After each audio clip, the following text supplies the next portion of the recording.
News this week that the entire Colstrip power complex has been idle for the past month, sending shock waves across the state and the Pacific Northwest. Now, while the two oldest power plants, units 1 and 2, are shut down for scheduled maintenance, the newer plants, units 3 and 4, are quiet due to issues complying with air pollution standards. The current shutdown of the Colstrip power plants is a good news, bad news scenario depending on who you talk to. Colstrip State Senator Dwayne Ankney told me this is the perfect time of the year for the plants to be idle. It couldn't have come at a better time because there is an overabundance of hydro throughout Northwest, Montana, Washington, Oregon. There's a lot of hydro out there anyway. So if you want to see a silver lining, the silver lining is this didn't happen in December or January. But Ann Hedges with the Montana Environmental Information Center tells us exactly the opposite. I've never heard a utility say they don't need all the power possible in summer months. Northwestern says it again and again and again that it is trending to be a summer peaking utility. It is the end of July. That's where we're at right now.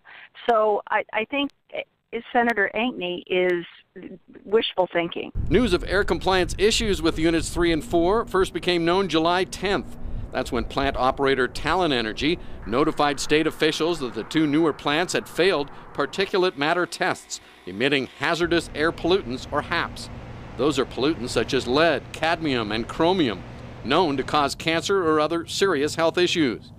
Talon says units 3 and 4 were shut down immediately so it could figure out the problem. Since then, the two plants have been refired to allow for more detailed air testing. DEQ's Jenny Garson tells MTN Talon now has 60 days to submit a full report on the incident. DEQ anticipates receiving that report by August 27th and will then assess Talon's compliance with its air quality permits.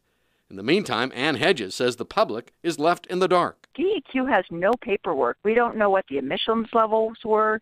We don't know how long this was going on. We don't know what levels we're looking at, or whether it was both units or just one unit. There's a shocking lack of information that the public can access to find out what was going on at the plant and what type of emissions people were subjected to. As the 4 plants sit idle, the 6 companies that own the Colstrip complex have been forced to buy electricity on the spot market, sometimes at prices lower than the cost of the Colstrip power.